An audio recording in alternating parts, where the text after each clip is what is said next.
ಪ್ರತಿ ದಿವಸ ನೋಡ್ತಾ ಇದ್ದೀರಿ ಮತ್ತು ಆ ಒಂದು ನಂಬಿಕೆಯಿಂದ ನಮ್ಮ ಮಕ್ಕಳನ್ನ ಇಲ್ಲಿ ಸೇರಿಸಿದ್ದೀರಿ. ಹಾಗಾಗಿ ಶಾಲೆಯ ಕೆಲಸದ ಬಗ್ಗೆ ಏನೂ ಹೇಳುವ ಹಾಗಿಲ್ಲ. ಅತ್ಯಂತ ಅದ್ಭುತವಾದ ಕೆಲಸವನ್ನ ನಮ್ಮ ಬೈಲೂರು ಶಾಲೆ ಮಾಡುತ್ತಿದೆ. ಇನ್ನು ಎರಡು ನಿದರ್ಶನಗಳನ್ನ, ಒಂದೆರಡು ಘಟನೆಗಳನ್ನ ನಿಮ್ಮ ಜೊತೆ ಹಂಚಿಕೊಳ್ಳುವುದರ ಮೂಲಕ ಒಂದು ಸಣ್ಣ ಮಾತನ್ನ ಆರಂಭ ಮಾಡಬೇಕು ಅಂತ ಅನ್ಕೊಳ್ತೇನೆ. ಹೆತ್ತವರೇ, ನಮ್ಮ ಶಾಲೆಯಲ್ಲಿ 5ನೇ ತರಗತಿಯಲ್ಲಿ ಒಬ್ಬ ಹುಡುಗ ಇದ್ದಾನೆ. ತುಂಬಾ ಚೆನ್ನಾಗಿ ಓದ್ತಾನೆ ಅವನು, ಆಯ್ತಾ. ತುಂಬಾ ಧನಾತ್ಮಕವಾದ ಹುಡುಗ, ಬಹಳ ಪಾಸಿಟಿವ್ ಆಟಿಟ್ಯೂಡ್ ಇರುವ ಹುಡುಗ ಅವನು.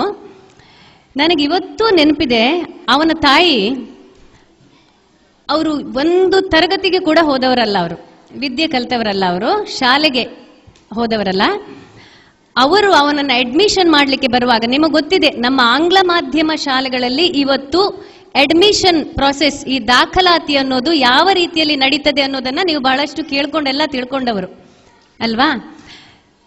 ನಮ್ಮ ಶಾಲೆಯಲ್ಲಿ ಆ ರೀತಿಯಲ್ಲಿ ಹೋಲಿಸಿದ್ರೆ ಯಾವ ರೀತಿಯಲ್ಲಿ ಮಕ್ಕಳಿಗೆ ಅಡ್ಮಿಷನ್ ಮಾಡುವಾಗ ಆ ಪ್ರಶ್ನೆಗಳನ್ನು ಕೇಳೋದು, ತಂದೆ ತಾಯಿಗಳನ್ನ ಪರೀಕ್ಷಿಸುವಂಥದ್ದು ಅಂಥದ್ದು ಏನೂ ಇರೋದಿಲ್ಲ.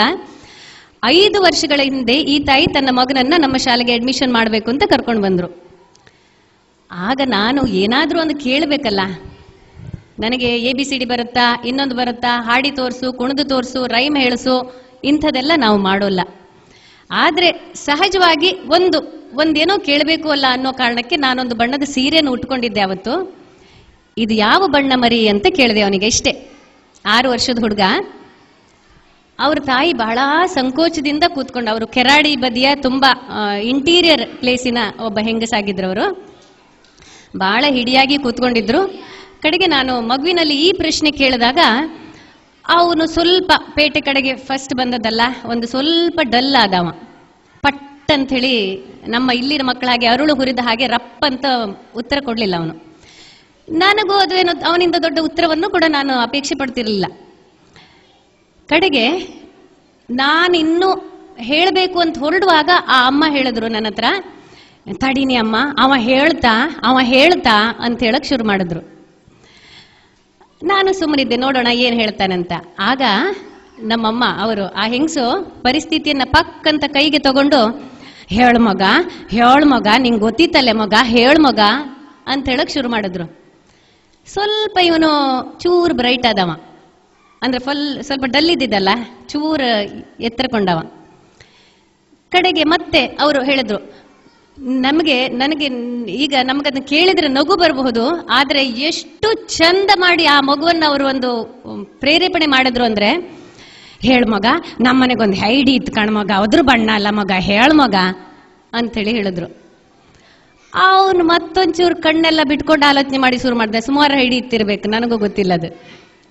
ಮತ್ತೆ ಅವ್ರು ಏನ್ ಹಿಂಟು ಕೊಟ್ರು ಗೊತ್ತಾ, ಹೇಳ ಮಗ, ನಿಂಗೆ ಖುಷಿಯಲ್ಲೇ ಮಗ, ಅದು ಮುಖಾರಕ್ಕೆಲ್ಲ ಬತ್ತತ್ತಲ್ಲೇ ಮಗ, ನೀನೇ ಎಬ್ಬುತ್ತಿಯಲ್ಲೇ ಮಗ, ಹೇಳ ಮಗ ಅಂದ್ರೆ ಅವ್ರು ಉತ್ತರ ಹೇಳಲಿಲ್ಲ. ಅವ್ರು ಪಟ್ಟ ಕಪ್ ಅಂತ ಹೇಳ್ಬೋದಾಗಿತ್ತು. ನಮ್ಗೆ ಟೀಚರಿಗೂ ಹಾಗೆ ಅಲ್ಲ, ಮಧ್ಯ ರಪ್ಪ ಬಾಯಿ ಹಾಕ್ಬಿಡ್ಬೇಕು ಅಂತ ಜೋರಾಗಿರುತ್ತೆ. ಮತ್ತೆ ನಾನು ಸ್ವಲ್ಪ ಹೇಳುವ ಅಂತೇಳಿ ನಮಗೂ ಜೋರಾಯ್ತು. ಆದ್ರೂ ಕೂಡ ಅವರು, ಇಲ್ಲಮ್ಮ ನೀವು ಹೇಳ್ಬೇಡಿ, ಅವ ಹೇಳ್ತಾ. ಆಯ್ತಪ್ಪ ನೋಡುವ ಇವ್ರು ಮತ್ತೇನ್ ಮಾಡ್ತಾರೆ. ಅವನು ಹೇಳಲಿಲ್ಲ. ಒಂಚೂರು ಬ್ರೈಟ್ ಆಗ್ತಾ ಬಂದು ಕೂಡಲೇ ಅವರು ಮತ್ತೊಂದು ಹಿಂಟು ಕೊಟ್ರು, ಮಗ ಮುಖಾರಕ್ಕೆಲ್ಲ ಬತ್ತತ್ತು, ನೀನೇ ಎಬ್ಬುತ್ತಿಯಲ್ಲ, ಬೊಬ್ಬರ್ ಹೆಂಗ್ ಬಿಟ್ಟಿತ್ತಲ್ಲ ಮಗ, ಕೊಯ್ಕಂದ್ ಮಾಡಿತಲ್ಲ ಮಗ, ಹೌದು ಮಗ. ಇಷ್ಟು ಹೇಳಿದ ಮೇಲೆ ಅವ ನನ್ನನ್ನು ನೋಡಿ ಕಪ್ಪು ಟೀಚರ್ ಅಂತೇಳಿ ಹೇಳ್ದ. ಆ ನನ್ನ ಮಗು ಇವತ್ತು 5ನೇ ಕ್ಲಾಸಲ್ಲಿ ಅದ್ಭುತವಾಗಿ ಪರ್ಫಾರ್ಮ್ ಮಾಡ್ತಿದ್ದಾನೆ. ಅಂದ್ರೆ ತುಂಬಾ ಚೆನ್ನಾಗಿ ಓದ್ತಿದ್ದಾನೆ ಅವನು. ತಾಯಿಯಂದ್ರೆ ಮತ್ತು ತಂದೆಯಂದ್ರೆ ನಾನು ಹೇಳೋಕೆ ಹೊರಟಿರೋದು ಒಂದೇ, ನಿಮಗೂ ಈಗಾಗಲೇ ಗೊತ್ತಾಗಿದೆ. ಇದರಲ್ಲಿ ಅವರು ಶಾಲೆಗೆ ಹೋದವರಲ್ಲ. 10ನೇ ತರಗತಿ ಬಿಡಿ, ಅವರು 3ನೇ ತರಗತಿ ಕೂಡ ಓದಿಲ್ಲ ಅವರು, ಆಯ್ತಾ. ಆದ್ರೆ ಎಷ್ಟು ಚಂದ ಮಾಡಿ ಆ ಮಗುವನ್ನು ಅವರು ಪ್ರೇರೇಪಿಸಿದ್ರು ಅಂದ್ರೆ, ಪ್ರತಿ ದಿವಸ ಪ್ರತಿ ಬಾರಿ ಅವರು ಶಾಲೆಗೆ ಬರೋರು, ಬಂದು ಅಮ್ಮ ಎಂತ ಹ್ಯಾಂಗ್ ಮಾಡ್ತಿದ್ದ ಈಗ ನನ್ನ ಮಗ ಅಂದ್ರೆ, ಅವರು ಕೇಳುವ ಆ ಮುಗ್ಧತೆಯಲ್ಲಿಯೇ ನಮಗೆ ಆ ಮಗುವಿಗೆ ಕಲಿಸದೇ ಇರೋಕ್ಕಾಗಲಿ ಅಥವಾ ಅವನ ಬೆಳವಣಿಗೆ ಹೇಗಿದೆ ಅಂತ ಹೇಳಿ ನೋಡದೇ ಇರ್ಲಿಕ್ಕೆ ಆಗೋದೇ ಇಲ್ಲ. ಅಷ್ಟು ಒಂದು ಆಸ್ಥೆಯಿಂದ ಕಾಳಜಿಯಿಂದ ಅವರು ಬರೋರು. ಅಮ್ಮ ಅವನ್ 2 ಪೇಜಾಗಿ ಎಂತದು ಬರಿಲ್ಲ ಕಣಿ, ಎಂತ ಕಣಿ ಅದ ಇಷ್ಟೇ ಹೇಳೋದು. ಅವರಿಗೀಗ ನಾವಲ್ಲಿ ರೈಟ್ ಹಾಕಿದ್ದೇವ್ಯಾ ಇಲ್ವಾ ನಿಮಗೆ ಗೊತ್ತಿದೆ, ನಮ್ಮ ಆಂಗ್ಲ ಮಾಧ್ಯಮ ಶಾಲೆಗಳಲ್ಲಿ ಅದು ಬೇರೆ ಬೇರೆ ರೀತಿಯ ಒಂದಿಷ್ಟು ಕೆಲಸಗಳನ್ನು ನಾವೆಲ್ಲ ಮಾಡಬೇಕಾಗ್ತದೆ. ಹಿಂದೆ ಬಿದ್ದು ಅದು ಪೋಷಕರಿಗೆ ಒಂದು ಹೈಪನ್ನ ಕೊಡುವ ರೀತಿಯಲ್ಲಿ ಇರಬಹುದು, ಅಥವಾ ಒಂದು ಕೆಲಸವಾಗಿ ನಾವು ಮಾಡುವಂಥದ್ದು ಇರ್ಬೋದು. ಅವರಷ್ಟು ಚೆನ್ನಾಗಿ ಮಾಡ್ತಾ ಇರೋದ್ರಿಂದ ನನಗೆ ಕೂಡ ಖಂಡಿತ ಅವನ ನೋಡಿದ್ರೆ ಗೊತ್ತಾಗ್ತದೆ ಇವನಿಗೆ ಮನೆಯಲ್ಲಿ ತುಂಬಾ ಒಳ್ಳೆ ಸಪೋರ್ಟ್ ಇದೆ ಅಂತ.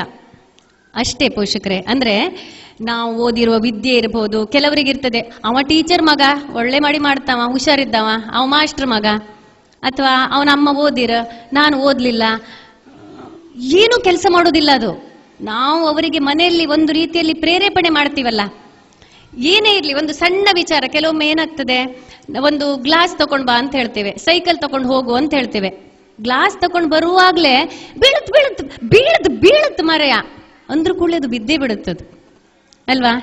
ಸೈಕಲ್ಲು ಅಷ್ಟೇ, ಸೈಕಲ್ ಕೊಟ್ಟು ಬೀಳ್ಬೇಡ, ಉಪ್ಪರಿಗೆ ಹತ್ತಬೇಡ, ಹಿಡಿಬೇಡ, ಈ ಬೇಡ ಬೇಡ ಬೇಡಗಳಿದ್ದಾವಲ್ಲ, ಅದು ಒಂಥರ ನಾವು ನೆಗೆಟಿವ್ ಅಂತ ಹೇಳ್ತೇವೆ ಇಂಗ್ಲಿಷಲ್ಲಿ.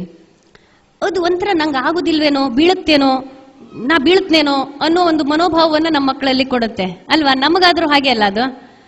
ಹಾಗಾಗಿ ಏನೇ ಇರಲಿ, ಒಂದು ನಮ್ಮ ಮಕ್ಕಳು ನಿಮಗೆ ಗೊತ್ತಿದೆ, ನಮ್ಮ ಗ್ರಾಮೀಣ ಪ್ರದೇಶದ ಮಕ್ಕಳು ಮರ ಹತ್ತುತ್ತಾರೆ, ಈಜ್ಲಿಕ್ಕೆ ಹೋಗ್ತಾರೆ. ಖಂಡಿತ ನಮ್ಮದೊಂದು ಗೈಡೆನ್ಸ್ ಅಥವಾ ನಾವು ಅವ್ರ ಜೊತೆಗಿರುವುದೆಲ್ಲ ಬೇಕು. ಆದರೆ ನಾವು ಅವರಿಗೊಂದು ಮಾತಿನ ಪ್ರೇರೇಪಣೆ ಕೊಡ್ತೇವಲ್ಲ, ಆಗತ್ತು ಮಗ ಗಟ್ಟಿ ಹಿಡ್ಕೊಂಡು ಹತ್ತು, ಗಟ್ಟಿ ಹಿಡ್ಕೊಂಡು ಹತ್ತು ಅಂತೇಳಿ ಹೇಳುವಂಥದ್ದು ಹೊದ್ಬೇಡ ಬೀಳ್ತೆ ಅಂತ ಹೇಳುವುದಕ್ಕೂ ದೊಡ್ಡ ವ್ಯತ್ಯಾಸ ಇದೆ ಅದರಲ್ಲಿ ಅಲ್ವಾ. ಇನ್ನು ಈ ಎಲ್ಲ ಕೆಲವೊಮ್ಮೆ ನಾವೆಲ್ಲ ಫಂಕ್ಷನಿಗೆ ಹೋದಾಗ ಅಥವಾ ನಮ್ಮ ಶಾಲೆಗಳಲ್ಲೇ ಮಕ್ಕಳನ್ನ ನಮಗೆ ಪರಿಚಯ ಮಾಡೋದು, ಇವ ನನ್ನ ದೊಡ್ಡ ಮಗ, ಇವ ಅಡ್ಡಿಲ್ಲ, ಇವ ಚಣ್ಣನಿಗೆ